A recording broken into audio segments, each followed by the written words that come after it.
25. November 2022. Wir sind bei Ahorn, es wird langsam dunkel. Wir haben ja schließlich Winter und das bedeutet, es wird früh dunkel. Wie viel Uhr haben wir jetzt?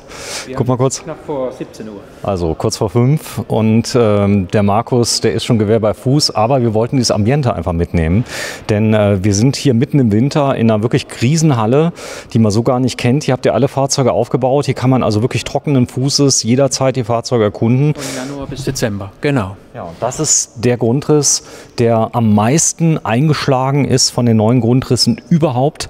Die Besonderheit, warum das so ist, das werden wir gleich mal sehen, denn hier wird etwas erfüllt, was gerade nicht nur Frauen lieben, sondern auch Männer, nämlich Stauraum, Stauraum, Stauraum, aber in einem riesengroßen Schrank. So ist es. Wir haben unser 640er mit dem Heckbad. Das ist ja im Prinzip keine Neuerfindung. Diesen Grundriss gab es vor 10, 15 Jahren schon genauso. Der war jetzt aber relativ lange Jahre total tot, wollte niemand.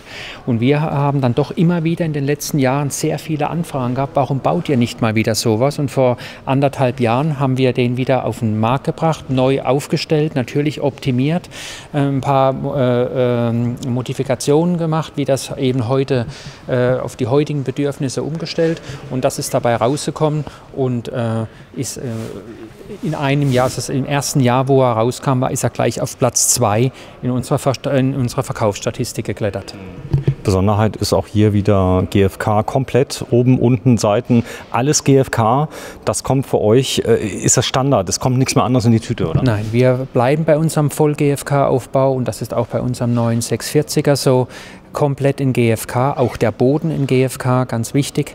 Also absolut verrottungssicher, sehr reparaturfreundlich und leicht. Erster Platz, ist es der? Das war unser 640er. Wir haben ja 4 Preise bekommen dieses Jahr in Düsseldorf vom Goldenen Reisemobil und der 640er war einer der 2 ersten Plätze. So, hier steht er, hier haben wir eine Besonderheit, das habe ich alles schon gelernt. Der könnte ein Hubbett haben, wird er wahrscheinlich haben, denn da oben ist eine Hutze drauf. Gibt es aber auch ohne Hubbett, dann habe ich mehr Stehhöhe.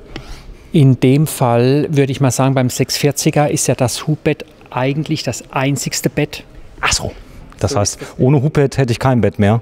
Nee, nur noch das muss man so sagen, das wäre dann wirklich ein bisschen unglücklich. Der 640er ist sicherlich der Teilintegrierte, der zu 99,9% mit Hubbett ausgeliefert wird. Oh, jetzt haben wir die Katze schon aus dem Sack gelassen, ja. Denn die Besonderheit hier ist, du hast auf 6,40 Meter so viel Platz wie auf einem 8 Meter Auto, so kann man sagen, oder? Wir haben die sehr, sehr großzügige Face-to-Face-Sitzgruppe und ein Riesenbad, das wird man gleich sehen, wenn wir drin sind. Und trotzdem eine Riesengarage hinten. Einmal eine ganz, ganz hohe und hinten ein großes Volumen. Kommen wir sicherlich auch gleich dazu. Ich zeige das mal gerade. Also Aufbau ist GFK, komplett. Die Seitenwände sind verrottungsfrei. Das heißt, also da ist wahrscheinlich ein spezieller Schaum drin, der das Ganze isoliert oder dämmt. Genau. Hier hat man 2x11 Kilo Gasflaschen, also maximal. Wir haben Platz für auch bei allen Fahrzeugen mit 2x11 Kilogramm Gas, so ist das. Und mit Bruchsicherungsschlauch, dass man auch das Gas während der Fahrt anlassen kann. Und hier vorne, das ist die Zuführung. Dadurch, dass wir natürlich GFK haben, brauche ich auch hier überhaupt keine Angst zu haben, dass dieses Steckerchen irgendeinen Schaden anrichten könnte. Denn das GFK ist extrem robust. Robust und flexibel, ja. Flexibel. So, und dann sind diese Aufkleber hier, das sind Designaufkleber drauf, sind diesen geklebt. Alles, was du hier in Silber und in Blau siehst, sind Aufkleber. Das Weiß oder auch, wir haben ja bei den größeren Fahrzeugen unser Beige, ist dann lackiert. Okay. So, dann Rahmenfenster, vielleicht die Basics gerade nochmal abarbeiten, bevor wir es vergessen. Wir haben hier also auch beim 640er serienmäßig unsere Rahmenfenster. Der Vorteil der Rahmenfenster ist einmal, dass sie natürlich deutlich besser aussehen wie die aufgesetzten Wohnwagenfenster, aber viel wichtiger, sie sind sehr, sehr dicht und einbruchsicherer. Genau, und die mal kurz randrückst. Also sind zugemacht, okay. Das war kein Problem. Guckt euch die Videos an. Das Thema Heckgarage hier ist maximiert worden. Denn wenn ihr gleich den Grundriss seht, dann werdet ihr sehen, dass überhaupt noch eine Garage drin ist. Das vermutet schon keiner mehr, oder?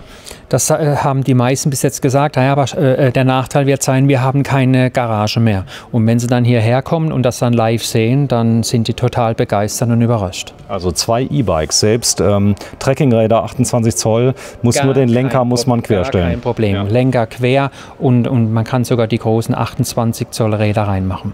So, das ist hier oben. Da Besonderheit hier ist, hier passen Ski rein. Das war eigentlich so der Grundgedanke, ganz genau, weil unsere Fahrzeuge ja auch wintertauglich sind. Wir haben ja auch viele Skifahrer dabei und genau dafür haben wir den Platz so geschaffen, dass man hier sogar aufrecht Snowboard, Ski verstauen kann. Ja, eine Besonderheit sind die Kompressionsverschlüsse. Die habt ihr nur noch im Programm. Das bedeutet maximale Sicherheit beim Transport. Genau. Keine, ich sag mal, einfach nur irgendwelche Nasen, die einfach noch reingehen, sondern die werden richtig gegengedrückt. Deswegen heißen sie auch so. Das sind absolute sichere Verschlüsse. Wenn die eingerastet sind, kann die Tür praktisch nicht mehr von alleine aufspringen. Das ist nahezu unmöglich. Bitte mal zeigen. Davon haben wir 2 Stück. Das Ganze wird auch nicht weggeworfen, sondern dieser Ausschnitt hier, der kommt tatsächlich aus der Tür, wird der verarbeitet. Dann habe ich hier nochmal einen Haltemechanismus mit Magnet. Das ist der Magnethalter. Also wenn jetzt nicht gerade ein Wahnsinnssturm aufkommt, bei ganz normalen Winden bleibt die Tür bleibt sie auf.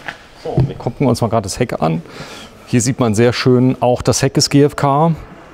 Denn auch da könnte mal irgendwas passieren, da könnte ein Fahrrad gegenfallen oder ein Sturm kommt mal, schmeißt irgendwas dagegen. Da sind die echt unempfindlich, oder? Sehr unempfindlich. Und wenn wirklich mal was passiert, ich meine, das erleben wir ja alle mal, dass man mal irgendwo dran rammelt, macht das überhaupt nichts, weil das GFK ist total reparaturfreundlich. Ja, bedeutet Spachteln, Schleifen, also das gibt es spezielle Reparaturwerkstätten, die haben wir hier auch in Speyer eine gute Werkstatt, die das regelmäßig für uns macht, also ohne Probleme. So, ihr habt die Ecken noch mal verstärkt. Das ist ein Zusatz, ist A Design und B hat das natürlich einen richtig tollen Zweck, dass gerade diese Ecken noch mal einzeln ausgetauscht werden können. Die separiert die Ecken, weil der meiste Schaden, wenn hinten was passiert, ist der erfahrungsgemäß sind das die Ecken. Und früher musste man immer den ganzen Leuchtenträger austauschen. Das ist wirklich aufwendig und sehr, sehr teuer, weil der Träger an sich schon sehr, sehr teuer ist. Und so tut man einfach für ein paar Euro die Ecken hier austauschen und alles ist wieder beseitigt. Ja, wichtiger Grund ist auch, die Deformationsenergie geht erstmal in die Ecke. Das bricht dann vielleicht. Dadurch wird die Hauptenergie abgefangen. Meistens findet ja so ein Unfall wirklich in Schrittgeschwindigkeit statt. In der Regel beim Einparken ist es in der Regel, genau. So, das heißt also, dass nicht die ganze Energie direkt auf den Aufbau geführt wird. Ist das so eine Art Sollbruchstelle, die da mit dabei ist?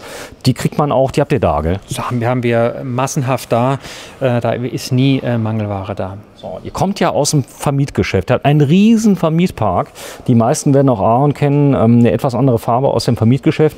Die Fahrzeuge selbst sind gleich, sie sind ein bisschen anders von der Ausstattung, aber der Grundaufbau ist gleich. Der Grundaufbau ist gleich, die Grundrisse sind sogar zum Teil gleich.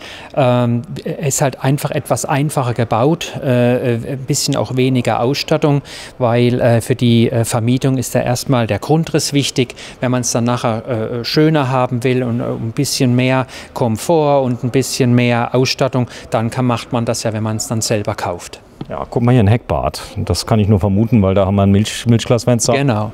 So, das ist mit drin. Dann habt ihr AES-Kühlschrank. Hier sieht man sehr schön auch hier die Ausführung. Alles sauber isoliert. Gebaut werden die in der Toskana von einem der größten Werke Europas. Das ist richtig. In Italien, in Poggibonsi. Da haben wir unser großes Werk, wo wir ungefähr 3000 Fahrzeuge im Jahr bauen lassen. 3000. Da ist aber alles dabei. Da sind die Vans dabei, die Kastenwagen. So ist es. So, die werden in Frankreich gebaut. Der Großteil sind aber die Teilintegrierten. Sind die meisten? Also oder? Unsere Teilintegrierten und unsere Alkoven werden in Italien gebaut und unsere Vans tatsächlich in Frankreich.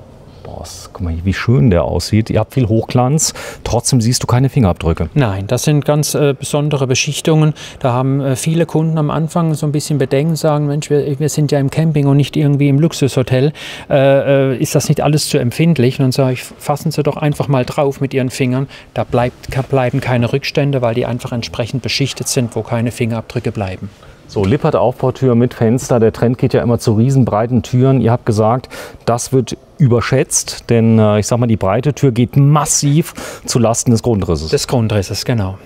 So, das sieht man hier. Also das vielleicht nochmal zum Thema, weil ich glaube nicht, dass Ahorn das nicht könnte, wenn sie wollten. Aber man muss überlegen, Machen wir bewusst nicht. wäre die Tür jetzt breiter, wäre die Bank wieder viel schmaler? Wäre die Bank schmaler oder entsprechend, weil ums Eck rum ist ja auch der Kühlschrank, der würde da einfach keinen Platz mehr haben. So, und dann haben wir hier vorne ein Bussystem. Ich erwähne es gerne, weil viele auch noch diskrete Schalter verbauen. Viele sagen dann auch, naja, ist ja viel besser, geht dann nicht kaputt wie im Bussystem. Ihr habt die überall drin, das ist Massenware mittlerweile. Also das ist kein Thema. Die sind technisch total unproblematisch. So, und dann der Boden, das ist der Einstieg. Hier sieht man die Nachtbeleuchtung, die kann man getrennt schalten. Also das Kann man, gerade wenn man dann nachts mal raus muss, dass man nicht irgendwo dran läuft oder sich stößt, haben wir da nachts diese indirekte Beleuchtung, die total unaufdringlich ist und ein schönes Ambiente gibt. So, wir gehen mal rein. Das goldene Reisemobil 2022, das kenne ich. Das habe ich bei Concorde gefilmt. Die haben auch einen Preis bekommen dieses Jahr. Und das ist das Original. Das ist das Original, genau. So, wenn das einer mitnimmt, ich krieg euch. Ja, es ist so, hier sieht man sehr schön so kleine Details. Hier habt ihr jetzt zum Zuhalten der Tür ein Lederband reingemacht. Macht die Tür mal bitte zu. Ich will nicht die Katze direkt versprechen. Ihr habt eine feste Tür. Und jetzt merkst du, Schiebetür, die Akustik jetzt ganz anders. Also es ist Komplett anders. Das ist schön gemacht. Das sieht man hier drin. Dann Hubbett-Schlüssel hast du dabei? Habe ich noch dabei. Hast du noch dabei, das ist gut. Hier haben wir einen mannshohen Kühlschrank. Das bedeutet also, ich komme. Der einzigste unter 7 Meter Wagen bei uns, der auch den großen Kühlschrank verbaut hat. Ja. Und die Besonderheit ist hier natürlich die Aufbauhöhe. Das heißt, hier komme ich ganz bequem an meine Sachen dran, bis auf die Getränkeschublade. Mit Getränkeschublade noch zusätzlich. Das ist toll. Die kann ich auch getrennt öffnen, Ja. damit nicht die ganze Energie sofort rausfällt. Hier oben habe ich noch ein Gefrierfach. Bitte mal öffnen. Auch das passt für wirklich viel rein. Und hier natürlich genau an der Stelle, es hat einen Grund, warum der Fernsehanschluss hier an der Stelle ist. Denn wir haben hier drüber ein Hubbett, das das einzige Bett ist. So kann man den Fernseher benutzen, quasi im nicht eingefahrenen Zustand und im ausgefahrenen Zustand des Hubbettes. Guck mal, große Küche. Wir haben die große Küche auch wieder mit 3 Flammkocher. Ist doch anders, der Grundriss. Er ist viel offener als bei den anderen, die ich gesehen habe. Es gibt ja so einen ähnlichen Grundriss bei vielen Wettbewerbern auch. Aber im Detail sind wir nicht mehr alleine damit. Aber die Kunden vergleichen natürlich auch unsere Ausführung des Fahrzeugs mit vielen anderen und sagen alle, das ist euch einfach sehr, sehr gut gelungen. Und da sind wir auch richtig stolz drauf. Was mir gut gefällt, ist, dass die Küche genauso breit ist wie das Sofa. Dadurch hast du eine ganz tolle Optik. Also die ist ja nicht unterbrochen. Ihr habt helles Holz, aber sehr schick. Das ist ja, der Trend kam vor 2 Jahren, 3 Jahren. Ja, das zieht sich so in den letzten 2, 3 Jahren ja ganz strikt durch bei uns, dass wir wirklich sehr helle Hölzer haben, bis auf eine kleine Ausnahme, das ist beim Alaska, der ist etwas gediegener gebaut, etwas konservativer vielleicht auch zum Teil, aber dafür hat er umso hellere Möbel. So, hier sieht man sehr schön, wir haben jetzt das Hauptlicht auch eingeschaltet. Da hat man hier, bitte, auch den kann man deaktivieren. Genau. So, das kann man ausmachen, wenn einem das jetzt zu viel ist. Die kann man einzeln deaktivieren. Auch hier bitte mal ausmachen über dir. Dass wir das Ganze mal sehen. Hier ist noch ein Heki mit drin. Die Stehhöhe unterm Hubbett ist sensationell. Ich bin jetzt 1,84 Meter groß, man sieht es. Noch immer ausreichend Platz. Ja, Face to Face. Setz dich doch mal rein. Das ist ein tolles englisches Wort. Steht aber für nichts anderes wie, man sitzt sich gegenüber wie beim Italiener. Das ist denn da und da mache ich jetzt doch noch mal kurz das Licht an, dass wir unser Essen auch sehen. Das ist übrigens das Nachtlicht, das kann ich einschalten. Und dann habe ich das Hauptlicht. Und jetzt sitze ich dir gegenüber, habe genug Licht zum Essen. Der Tisch lässt sich auch noch verbreitern. Ja. Ich schieb's mal gerade zu dir rüber. Das A-Hörnchen. Genau. Und dann kann man den also optional auch noch verbreitern, wenn man dann wirklich mal zu 4 da sitzt. In der Regel, wenn man zu 2 ist, reicht eigentlich die eingeklappte Version, ist eigentlich völlig ausreichend. Ja, der Vorteil ist, du kommst zumindest auf einer Seite problemlos vorbei. Definitiv, das ist so.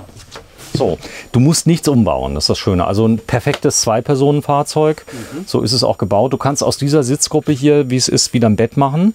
Du hast auch 2 Gurtböcke hier mit drin, die sind hier mit drin. Wir werden es nicht umbauen, denn ist auch wieder ein Viersitzer. Ein Viersitzer. Man kann also hier das Ganze umbauen. Hier unten ist das Gurtgegenschloss mit dabei. Die Füße setzt man da rein. Das ist ein interessanter Prozess. Oft wird das Fahrzeug ja aber gekauft von 2 Personen, die dann ab und zu mal jemand mitnehmen. Ich sagen, das ist eigentlich ein reines 2-Personen-Fahrzeug. So, die aber auch hier sind. Es kann ja auch mal sein, dass die Frau oder der Mann sagt, ich will mal hinten sitzen, weil, keine Ahnung, die Sonne scheint mir zu viel ins Gesicht oder was weiß ich. Es geht. Also man kann das hier umbauen.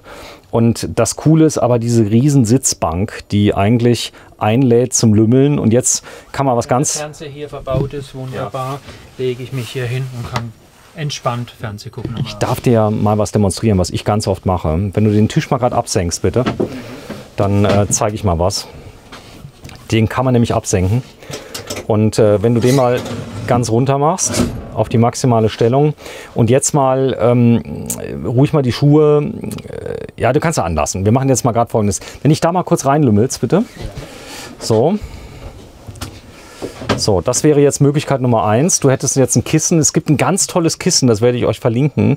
Das kostet 60 €, könnt ihr bestellen. Das ist so sensationell, das kannst du da in die Ecke reinlegen. Und da kannst du dich richtig reinlegen. Jetzt kannst du entweder hier sitzen, kannst hier mit drauf und könntest jetzt sogar, ich sag mal hier, das Zwischenpolster drauf machen und dir eine richtige Liege-Lounge machen, wenn du abends hier liegst und machst ein Kissen noch mit dabei und hättest hier den Blick auf den Fernseher mit drauf, der drauf ist. Aber jetzt kommt's, du kannst nämlich jetzt hingehen, wenn du mal gerade auf den Fahrersitz Platz nimmst. Und ich mache mal Folgendes. Ich mache mal gerade diese Bastmatte hier hin, wenn du da mal ganz kurz mit deinem Schuh mal ganz kurz drauf ist, mit der Hacke, dann sieht man es eigentlich nur mal angedeutet. Also man kann sich hier lang machen, der Tisch steht nicht mehr im Weg und man kann sich richtig schön bequem es machen. So kann man es aushalten. Ich komme mal neben dich und dann filme ich mal gerade hier rein. Der Tisch ist jetzt quasi so ein Kaffeetisch. Ja. So haben wir das doch gar nicht gesehen, selber noch gar nicht gesehen. Ich benutze das ganz oft. Also ich mache den Tisch bei mir drin im Morelo schon mal runter und mache das Zwischenpolster drauf, hab vorne dann, weil ich möchte nicht, weißt du, wenn ich so Netflix mal gucke oder irgendwas, da will ich nicht hinten im Bett liegen. Das ist schon, da werde ich gleich müde mit allem drum und dran, sondern ich will dann einen eigenen Bereich haben und das kannst du dir ganz schnell umbauen. Also diesen Tisch kannst du ruckzuck runter machen und kannst hier immer noch was draufstellen, weißt du, kannst es dir gemütlich machen. Und hier, ich will jetzt nicht die Beine absenken, aber hier kannst du dann schön die Füße drauflegen, kannst dich hier lang machen und das schätzen die Leute, oder? Auf jeden Fall. So. Haben wir das Hubbett schon runtergefahren? Ich glaube noch nicht. Haben wir noch nicht. Dann walte mal deines Amtes. Da oben ist das Hubbett. Jetzt bin ich mal gespannt. Sieht schon groß aus. Ja. Ist auch groß, ne? Ist auch groß. Muss man die Polster ablassen? Wollte ich dir gerade zeigen, es gibt 2 Versionen. Also es gibt 2 Versionen, sagt er. Das ist im Prinzip die Höhe, wo man bequem zusteigen kann, Also ich komme mal hoch. So, da. ohne die Polster wegmachen zu müssen. Ja. Und wenn man jetzt die Polster noch wegmacht, geht das Bett noch ungefähr so ein paar Zentimeter überm Tisch runter. Zeig mal bitte, dass wir das mal einmal kurz sehen. Weil es gibt ja Leute, die gerade bei der Version, wir zeigen das mal gerade, das heißt, du legst die einfach um, das sind Magnete, oder? Ja, kann man gerade auf die Seite legen. Ach, es sind Magnete, oder? Ja, das sind Magnete. Also man muss da kein Klett ziehen. Ach, was? Das geht ganz schnell. Geht. So, das war's. So, machen wir hier Beziehungsweise das sind so Ösen, die reinkommen. Also das geht. So, und jetzt kann man den Tisch natürlich noch, das Bett natürlich noch mal ein ganz weiteres Stück runter machen. Warte mal kurz, hier sind noch Kissen. Das dürfte jetzt nichts machen. So. So, das ist jetzt die tiefste Stelle. Jetzt mal ganz ehrlich, jetzt brauche ich ja keine Leiter mehr, oder? Jetzt, also, wenn man jetzt einigermaßen noch zu Fuß ist, sage ich mal, schlüpft man da ganz einfach rein. So, genau, zeig das mal bitte. Wenn du mal, da ist ja eine Folie drauf, da kannst du ruhig mal drauf gehen, dass wir das mal sehen. Denn die Leute, die da Bedenken haben bei dem Hubbett, die sagen, das ist mir viel zu hoch. Du kannst einfach einsteigen. Das ist ein Einstieg, also das ist ja wirklich total easy. So, das ist, glaube ich, ganz wichtig, den Leuten zu zeigen, A, fällt man jetzt nicht mehr so tief, wenn irgendwas passiert, da haben wir Leute auch Angst, ja, und B, das ist nämlich das einzige Bett. Also das bedeutet, ich fahre morgens mein Bett einfach hoch, kann das Bettzeug flach drauflassen. Ja, also habe alles gemacht und fahre es aus dem Sinn, oder? Genau, so ist es gedacht. Und so funktioniert es auch wunderbar. So, ich zeige das mal gerade. Der Grundriss, den habt ihr schon mal gehabt, damals? Wir nicht, aber in der Branche gab es diesen Grundriss ja relativ oft. So, den habt ihr aber jetzt auch seit 2 Jahren? Ah, nicht ganz, 1,5 Jahren. 1,5 Jahre, also ganz frisch noch.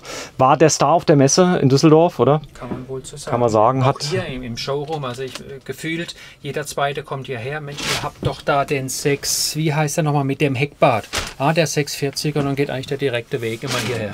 so, und das hier ist ja nur dazu da, damit das beim Einziehen nicht kräuselt. So ist das. Mach's noch mal zusammen, bitte. Einmal kurz sehen. Also auch das geht ruckzuck. Machst du einfach zusammen. Jetzt fährst du das Bett hoch. Stellt euch mal vor, hier wären die Bettauflagen. Die Leiter kannst du auch drauf machen, theoretisch. Machen wir auch gerade drauf. So, das heißt Umbauzeit 1 Minute mit allem. Und auch das hier wieder stufenlos. Ne? Stufenlos. Jeder, Stufe voll belastbar. Okay, das heißt, ich kann es irgendwo anhalten, kann da schlafen. Und jetzt fahre ich einfach hoch. Hab jetzt mein Schlafzimmer aus dem Sinn. Das ist Maximum oder geht noch höher? Nein, geht noch, aber hier könnte man jetzt also ganz locker die Bettsachen noch oben lassen. Also das Ja. wäre ja ganz leicht. Dann sieht man ja, hier ist absolut ausreichender Platz unterm Hochbett. Oh, das wären jetzt dicke Bettsachen, die ich jetzt hätte. Also ich fahre es meistens hoch, weil die sind so weich. Man sollte nur das Bettzeug relativ flach machen, wenn man es hochfährt. So, dann bitte mal zurückbauen, dass wir auch das mal sehen, wie schnell das geht. Also einfach nur dran stellen. Ich denke, wenn man das dran stellt und einhakt. Das geht wirklich ruckzuck. Weißt du, was ich toll finde? Du könntest für kleinere Personen, wenn du hier jetzt einfach nur Bettzeug drauf machst, Ja. könnte man hier schon drauf schlafen. Ne? Weißt du, da brauchst du gar nicht großes Bett umbauen. Ne? Das machen, ja. So, man könnte eins umgebaut lassen. Also wenn das Enkelchen mitfährt, das hier sind gut und gerne 1,30 Meter, oder? 1,40 Meter? sind das 1,40 sogar. Meter. So, kommen wir zu einem der Hauptteile. Da sind übrigens noch Schränke. Hier habe ich noch Stauraum mit drin. Ich mache mal gerade so einen auf. Er fährt den Tisch gerade noch mal hoch. Da kann ich bis an die Seite durchladen und hier komplett von vorn nach hinten. Das heißt, auch für lange Gegenstände, die kann ich hier komplett durchladen. Das ist gut. Dann hier habe ich noch Ablageflächen. So, der Atlas, der Michelin-Atlas gibt es ja nicht mehr, heißt dort alles Google Maps. Aber vielleicht kommt das ja nochmal. Wer weiß, ich wünsche es mir nicht. So, dann das ist die Heizungssteuerung. Da kommt aber jetzt die neue rein, bei den neuen Modellen. Der Modell ja 24. Ab 24 kommen die neuen. Vielleicht sogar schon 23. Vielleicht auch 23, sagt der Markus. So, und dann kommt jetzt das Highlight. Das ist wirklich das Highlight. Ich mache die Schiebetür einfach mal auf. So, mach mal Licht, bitte.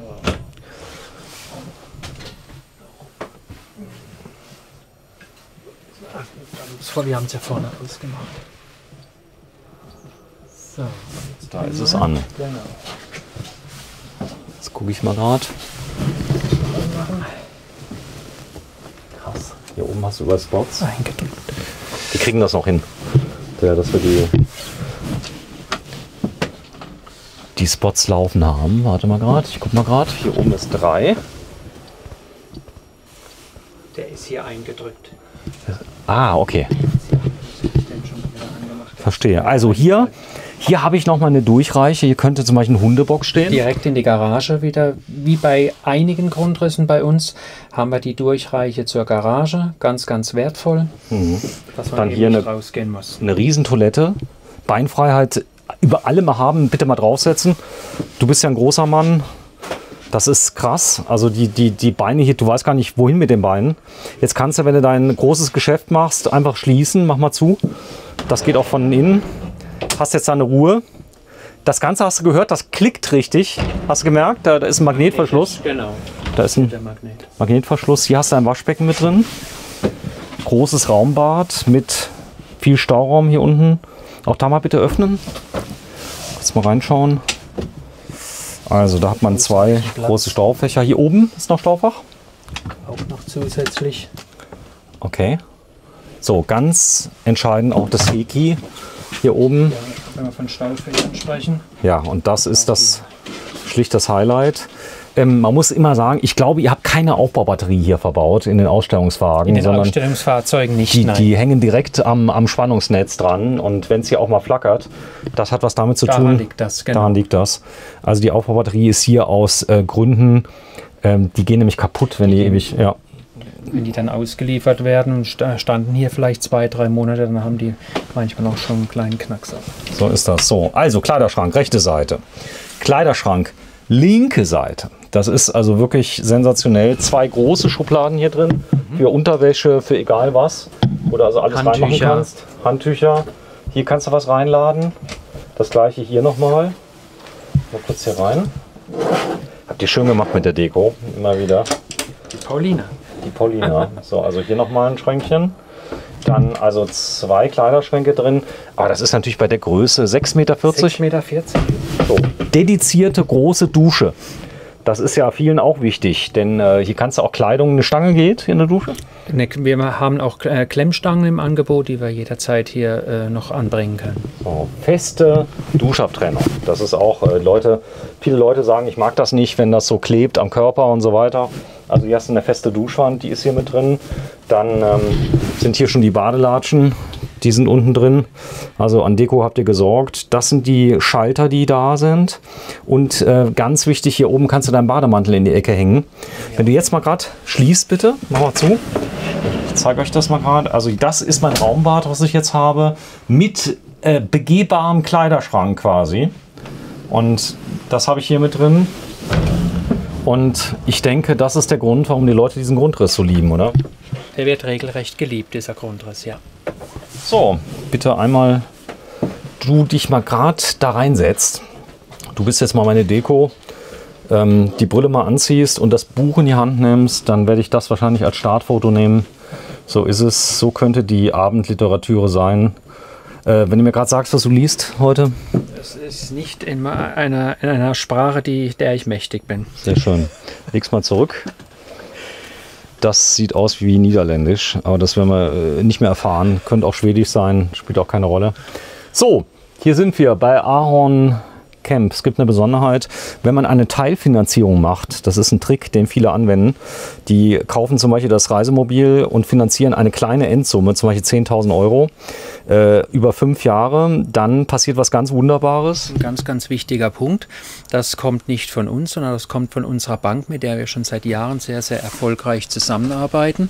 Das geht alles über die Consorsbank und da haben wir die Möglichkeit, wenn wir mindestens 10.000 Euro finanzieren, haben Sie die Möglichkeit, eine 3-jährige, sogar zum Teil 4-jährige Garantieverlängerung zu wählen. Verlängerung, also die 2 Jahre, wo wir gesetzlich haben, die ist ja eh schon dabei und dann kann man das bis zu 3 oder gar 4 Jahren verlängern und das gilt dann wirklich aufs komplette Fahrzeug, auch auf alle technischen Teile, auf Kühlschränke, also das ist wirklich fantastisch und deswegen haben wir auch eine sehr, sehr hohe Finanzierungsquote, obwohl wir Kunden haben, die das auch, oder die meisten Kunden das sogar bar bezahlen könnten, aber wir bieten das natürlich an, weil das ist für uns natürlich auch super, weil wir brauchen keine Kulanzanträge stellen, wo man dann nicht genau weiß, ist der Kunde auf der sicheren Seite oder nicht. So hat er zumindest mal die nächsten 5 Jahre das aus dem Kopf und weiß genau, wenn irgendwas dran ist, es geht auf Garantie. Und das ist natürlich eine super Sicherheit und einfach ein gutes Gefühl, wo der Kunde dadurch bekommt. Das Starke ist, du kannst jederzeit das endablösen, kostenfrei, habe ich gehört. Wir können jederzeit Zwischenzahlungen tätigen mit sofortiger Zinsgutschrift und können neuerdings sogar unbegrenzt jederzeit ablösen, ohne 1 Cent Vorfälligkeit. Das ist, glaube ich, auch ganz wichtig. Ja, die lassen sich was einfallen. Das Thema Finanzierung wird immer wichtiger. Wo liegen wir im Moment im Oktober? Sind wir schon bei 6? Nein, wir sind noch unter 6, auch wenn die Tendenzen wahrscheinlich so darauf hinauslaufen werden, dass auch das Zinsniveau sich relativ schnell in die Höhe schrauben wird. Aber wir liegen jetzt noch bei unter 5,5%. Also unter 5,5%. Ich kann teilfinanzieren in den Sachen in Zahlung. Ich habe gehört, Auto, Motorrad habt ihr zuletzt in Zahlung genommen. Reisemobil auch gerne. Also wir nehmen eigentlich alles in Zahlung, aber grundsätzlich beschränkt sich das auf Reisemobile, Wohnwagen und ehrlich gesagt, in den letzten Monaten muss man sagen, sehr, sehr viele PKWs. Und da haben wir auch ein gutes System, haben wir sehr, sehr gute Aufkäufer, die da auch sehr, sehr gute Preise bezahlen. Also da scheitert es an der Inzahlungnahme eigentlich nie. Kann ja sein, ich kaufe jetzt hier so ein Auto, brauche das Auto gar nicht mehr, weil ich sage, hier, ich bin in dem Alter, wo ich komme da schon mit klar, fahre ich zum Lidl mit oder habe mein Fahrrad, mein Lastenrad oder lebt drin. Viele, ich sage mal, die fahren nach Spanien hier runter. Das hier ist nicht zu groß, nicht zu klein, das würde schon gehen. Für eine Person allemal, oder? Auf jeden Fall. Gut. So, wir sind bei Ahorn Camp in Speyer. Die Domstadt Speyer, so viel habe ich gemerkt. Der Dom ist auch wirklich gut zu sehen. Ich selber war ja noch nicht in der Innenstadt von Speyer. Da habe ich was verpasst. Muss ich unbedingt mal machen, aber heute werde ich es auch nicht mehr erfahren, weil ich muss gleich noch ganz viele Posts machen, die da sind. Wir sind bei Ahorn und das ist das wahrscheinlich sensationellste Grundrisssystem, wenn man denn auf Hubbett steht. Also es gibt Leute, die sagen, nee, Hubbett auf keinen Fall, dann können sie es vergessen. Aber wenn man sagt, okay, man macht die beiden Polster weg, dann hast du sogar den Einstieg ganz niedrig, haben wir eben gesehen. Und eigentlich tolle Sache. Der 640er ist tatsächlich ganz oft das Fahrzeug, warum die Kunden den Erstkontakt mit uns haben. Das ist tatsächlich so. Ja. Da ist er. So, wir haben ein bisschen Zeit gebraucht, 30 Minuten, aber es war es wert. Grundpreis 54.600 €, wie hier steht 66.425 und ja, das Ganze auf einer Breite von 2,34 Meter, einer Höhe unter 3 Meter, 2,96. Und das Fahrzeug ist auf 3,5 Tonnen. Man kriegt allerdings für einen geringen Aufpreis im Verhältnis zum Auto eine Auflastung mit Luftfederung von Goldschmidt, wo ich sogar noch das Höhenniveau von dem Fahrzeug einstellen kann, wenn ich parke. Und damit getrennt sogar, weil es eine Zweikreis-Luftfederung ist. Kann also ausgleichen sogar, aber die ist auf der Hinterachse. Die ist ausschließlich auf der Hinterachse, genau. Damit kann ich heben und senken und kann das Fahrzeug in ein Gleichgewicht bringen, wenn ich falsch stehe. Das mache ich ganz oft, muss ich sagen. Ich habe gar keine Hufstützanlage mehr. Ich habe die Iveco Euro Cargo Federung, die geht plus minus 20 Zentimeter. Damit kommst du in fast allen Fällen raus. Vielen Dank fürs Einschalten. Zur Not kann ich die Luft ablassen in den Reifen. Danke fürs Einschalten. Wir sind bei Ahorn. Ihr habt sonntags geöffnet? Wir haben auch sonntags geöffnet. Leider keine Beratung, aber der Showroom ist geöffnet, jeweils immer von 10 bis 16 Uhr, Samstag und Sonntag. So, also keine Beratung, kein Verkauf. Und samstags geöffnet? Samstags haben wir geöffnet, auch wieder von 10 bis 16 Uhr und da sind wir vom Vertrieb natürlich auch vor Ort. So, montags bis freitags? Von 10 bis 18 Uhr. Okay, 10 bis 18 Uhr über der Woche, samstags 10 bis 16 Uhr und sonntags 10 bis 16 Uhr ohne Beratung, ohne Verkauf. Tschüss, danke.